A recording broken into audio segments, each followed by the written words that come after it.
Assalamualaikum warahmatullahi wabarakatuh. Sahabat-sahabat pecinta sejarah dimanapun Anda berada, selamat datang kembali di channel Senandung Jelata, tempat kita menggali hikmah dan inspirasi dari lembaran-lembaran emas peradaban Islam. Pernahkah kalian membayangkan seorang pemimpin yang di malam hari menyamar menjadi rakyat jelata, memanggul sendiri karung gandum untuk janda tua yang kelaparan? Seorang pemimpin yang pidato pertamanya saat dilantik bukan berisi janji manis, tapi sebuah doa. Ya Allah, aku ini keras, maka lunakkanlah hatiku. Dia adalah sosok yang sebelum masuk Islam, menjadi orang yang paling ditakuti kaum muslimin. Namun setelah beriman, namanya menjadi jaminan keamanan bagi mereka. Dialah Al-Faruq, sang pembeda antara yang hak dan yang batil. Dialah Amirul Mukminin, Umar bin Khattab radhiyallahu anhu. Pada episode kali ini, kita tidak hanya akan membahas biografinya, kita akan melakukan perjalanan menembus waktu, menyelami 10 tahun masa pemerintahannya yang fenomenal. Sebuah dekade yang mengubah peta dunia dan meletakkan fondasi-fondasi pemerintahan yang bahkan masih relevan hingga hari ini. Jadi siapkan diri Anda, luruskan niat, dan mari kita mulai perjalanan ini. Tapi sebelum itu, bagi yang baru bergabung, jangan lupa klik tombol subscribe dan nyalakan lonceng notifikasinya, agar tidak ketinggalan kisah-kisah inspiratif lainnya. Dan jika kalian suka dengan cerita ini, di akhir nanti jangan ragu untuk menekan tombol like ya. Kisah kita dimulai di Mekah, jauh sebelum Umar memegang tampuk kekuasaan. Umar adalah seorang pemuda Quraisy yang gagah perkasa, cerdas, dan punya watak yang sangat keras. Reputasinya sebagai pegulat ulung dan suaranya yang menggelegar membuatnya disegani kawan maupun lawan. Saat dakwah Islam dimulai oleh Rasulullah SAW, Umar berada di garda terdepan yang menentangnya. Kebenciannya pada ajaran baru ini begitu besar, hingga suatu hari ia menghunus pedangnya, berjalan dengan amarah yang meluap-luap, berniat untuk mengakhiri hidup sang Nabi. Tapi sahabat-sahabat sekalian, disinilah takdir Allah. Namun melihat keteguhan iman di mata Fatimah yang berlumuran darah sambil berkata, "Lakukan apa yang kau mau, kami tidak akan pernah meninggalkan agama ini." Hati Umar yang sekeras batu itu mulai goyah. Rasa penasaran mengalahkan amarahnya. "Berikan lembaran yang kalian baca tadi," pintanya. Setelah membersihkan diri, ia membaca lembaran yang berisi awal dari surat Toha. Toha, kami tidak menurunkan Al-Quran ini kepadamu Muhammad, agar engkau menjadi susah, melainkan sebagai peringatan bagi orang yang takut kepada Allah. Ayat demi ayat meresap ke dalam jiwanya. Kata-kata itu begitu indah, begitu agung, tak mungkin buatan manusia. Saat itu juga, benteng kebencian dalam dirinya runtuh total. Ia berlari bukan lagi untuk membunuh, tapi untuk berserah diri di hadapan Rasulullah SAW. Bayangkan sahabat-sahabat, momen itu, hari di mana Umar bin Khattab bersyahadat menjadi hari kemenangan bagi Islam. Kaum muslimin yang tadinya beribadah sembunyi-sembunyi, kini berani sholat terang-terangan di Ka'bah dengan Umar sebagai pelindung mereka. Itulah mengapa Rasulullah memberinya gelar Al-Faruq, sang pembeda. Waktu berlalu, Rasulullah wafat, disusul oleh masa kekhalifahan Abu Bakar Asy-Siddiq yang singkat namun penuh tantangan. Menjelang akhir hayatnya, Abu Bakar merasakan sebuah tugas berat, memilih penggantinya. Pilihannya jatuh pada sahabat terdekatnya, Umar bin Khattab. Namun beberapa sahabat lain sempat khawatir. "Engkau akan menunjuk Umar yang begitu keras, wahai khalifah?" tanya mereka. Jawaban Abu Bakar sungguh menenangkan. "Aku akan berkata pada Allah, ya Allah, aku telah mengangkat orang terbaik di antara mereka sebagai pemimpin mereka." Abu Bakar tahu, di balik watak keras Umar tersimpan hati yang paling takut kepada Allah dan keadilan yang tak pandang bulu. Maka di tahun 13 Hijriah, Umar bin Khattab resmi menjadi khalifah kedua. Ia naik ke mimbar, dan inilah pidato pertamanya yang legendaris, yang menunjukkan betapa besar rasa tanggung jawabnya. Ia tidak berjanji akan kemewahan. Ia justru berdoa, "Ya Allah, sesungguhnya aku ini seorang yang keras, maka lunakkanlah aku. Ya Allah, sesungguhnya aku ini seorang yang lemah, maka kuatkanlah aku.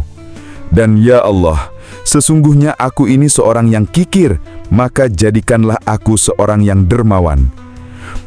Ia lalu berkata kepada rakyatnya, "Bantulah aku jika aku benar, dan luruskanlah aku jika aku berbuat salah." Seorang rakyat jelata dari barisan belakang berdiri dan berteriak, "Demi Allah, wahai Umar, jika kami melihat engkau bengkok, akan kami luruskan engkau dengan pedang-pedang kami." Coba kita bayangkan reaksi seorang penguasa digertak seperti itu hari ini. Mungkin orang itu akan ditangkap. Tapi apa reaksi Umar? Wajahnya justru berseri-seri. Ia mengangkat tangannya dan berkata, "Alhamdulillah, segala puji bagi Allah yang telah menciptakan di tengah umat Muhammad ini orang-orang yang akan meluruskan kebengkokan Umar dengan pedangnya."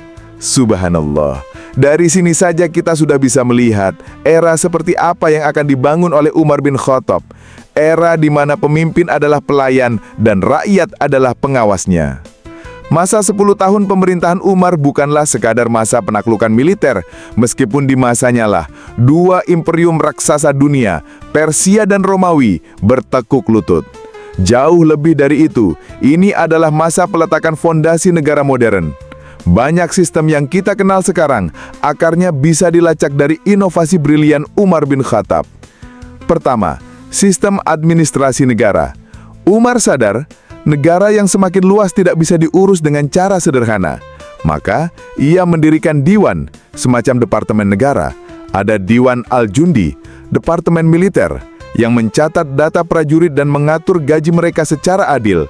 Ada Diwan Al-Kharaj, departemen pajak dan keuangan, yang memastikan pendapatan negara dikelola dengan transparan. Ia juga yang pertama kali membagi wilayah kekuasaan Islam menjadi provinsi-provinsi dan mengangkat gubernur atau wali untuk setiap provinsi. Tapi menjadi gubernur di zaman Umar bukanlah sebuah kemewahan. Itu adalah ujian terberat. Setiap gubernur yang dilantik harus melaporkan seluruh hartanya. Di akhir masa jabatannya, hartanya akan diperiksa kembali. Jika ada peningkatan yang tidak wajar, akan langsung disita untuk kas negara. Umar pernah memanggil pulang seorang gubernur hanya karena mendengar kabar bahwa sang gubernur membangun gerbang di rumahnya yang menghalanginya dari rakyat. Prinsipnya jelas, pejabat adalah pelayan, bukan raja yang harus dilayani. Kedua, bapak kesejahteraan sosial. Nah, ini bagian yang paling menyentuh sahabat-sahabat. Umar adalah pemimpin pertama dalam sejarah dunia yang melembagakan jaminan sosial atau negara kesejahteraan. Ia menetapkan tunjangan dari kas negara, Baitul Mal, bukan hanya untuk tentara, tapi juga untuk seluruh rakyatnya, termasuk anak-anak yang baru lahir, para janda, orang miskin, dan bahkan untuk warga non-muslim ahlul zimmah yang sudah tua dan tidak mampu bekerja. Disinilah lahir kisah-kisah legendarisnya. Kisah tentang patroli malamnya yang terkenal. Ia tidak tidur nyenyak di istananya. Ia berjalan di lorong-lorong gelap Madinah untuk memastikan tidak ada rakyatnya yang kelaparan. Suatu malam, ia mendengar suara tangisan anak-anak dari sebuah gubuk. Ia mendekat dan melihat seorang ibu sedang mengaduk-aduk panci di atas api, sementara anak-anaknya terus merengek. "Apa yang kau masak, wahai ibu?" tanya Umar. Dengan sedih ibu itu menjawab, "Aku hanya memasak batu. Aku lakukan ini untuk menenangkan anak-anakku sampai mereka tertidur, karena kami tidak punya apa-apa untuk dimakan." Hati Umar serasa ditusuk. Tanpa berkata apa-apa lagi, ia berlari ke Baitul Mal, memanggul sendiri sekarung gandum di punggungnya. Ketika ajudannya menawarkan diri untuk membawanya, Umar menolak dengan keras. "Apakah engkau juga akan memikul bebanku di hari kiamat nanti?" Ia kembali ke gubuk itu, memasakkan gandum untuk mereka, dan tidak pergi sampai ia melihat anak-anak itu makan dengan lahap dan tertawa riang. Itulah Umar, Seorang pemimpin yang tangis rakyatnya adalah alarm paling kencang di telinganya.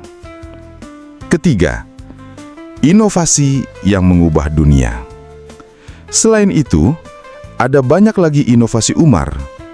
Dialah yang mencetuskan penggunaan kalender Hijriah yang dimulai dari momen hijrah Nabi Muhammad SAW.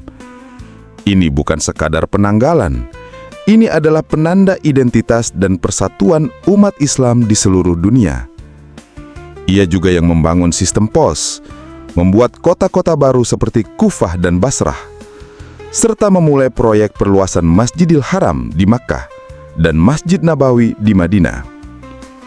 Dan tentu saja, penaklukan Yerusalem, sebuah peristiwa yang menunjukkan keagungan kepemimpinan dan toleransinya.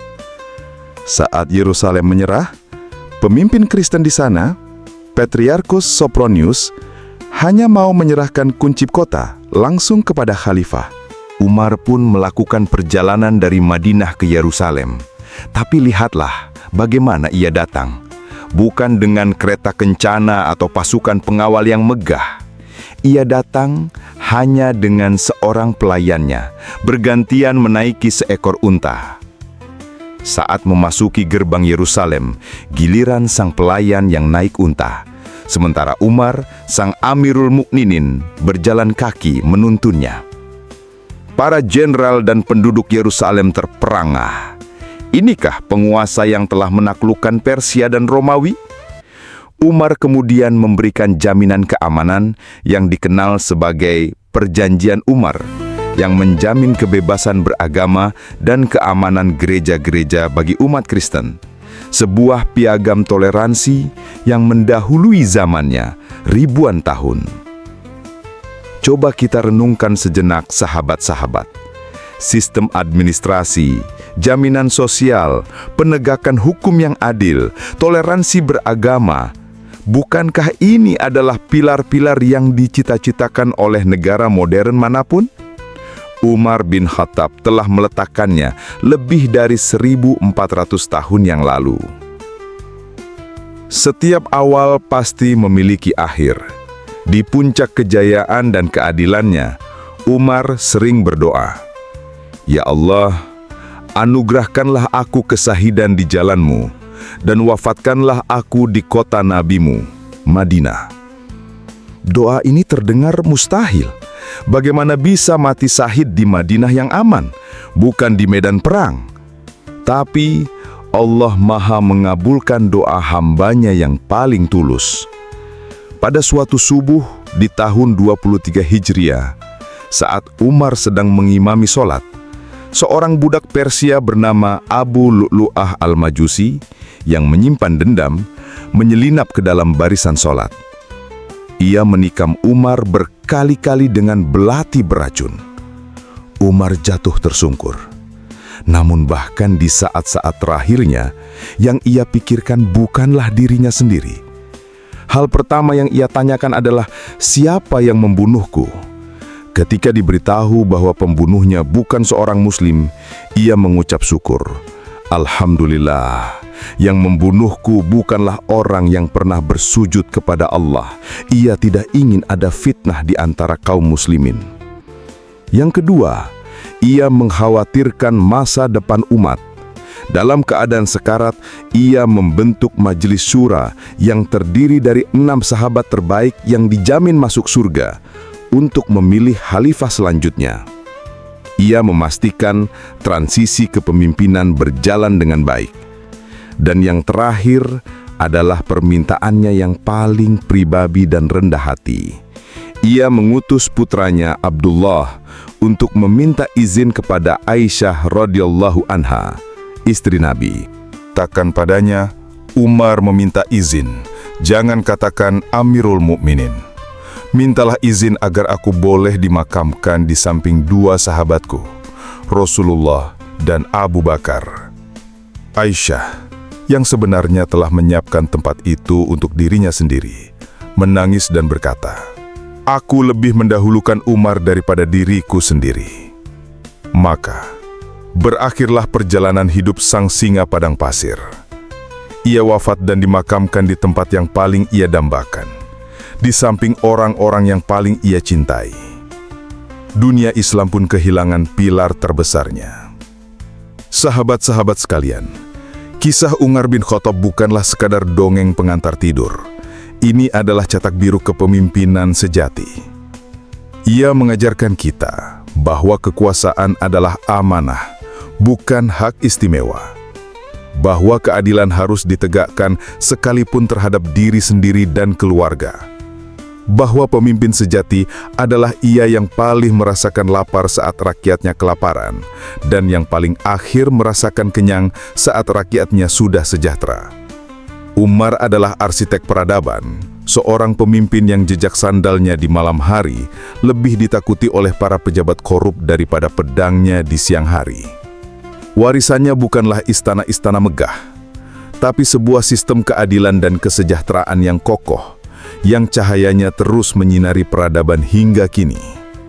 Semoga kita bisa mengambil setitik saja dari lautan teladan yang beliau tinggalkan, baik sebagai individu, anggota masyarakat, maupun sebagai pemimpin di lingkungan kita masing-masing. Terima kasih telah menyimak perjalanan kita menelusuri jejak Khalifah Umar bin Khattab. Apa pelajaran paling berharga yang kalian dapatkan dari kisah beliau? Tuliskan pendapat kalian di kolom komentar di bawah ya. Saya senang sekali membaca pemikiran kalian semua. Jika kalian merasa video ini bermanfaat dan menginspirasi, jangan lupa berikan like dan bagikan ke teman-teman serta keluarga kalian. Dan tentu saja klik tombol subscribe agar kita bisa terus belajar bersama di episode-episode selanjutnya. Saya Cegu dari Senandung Jelata, pamit undur diri, sampai jumpa di kisah-kisah hebat lainnya. Wassalamualaikum warahmatullahi wabarakatuh.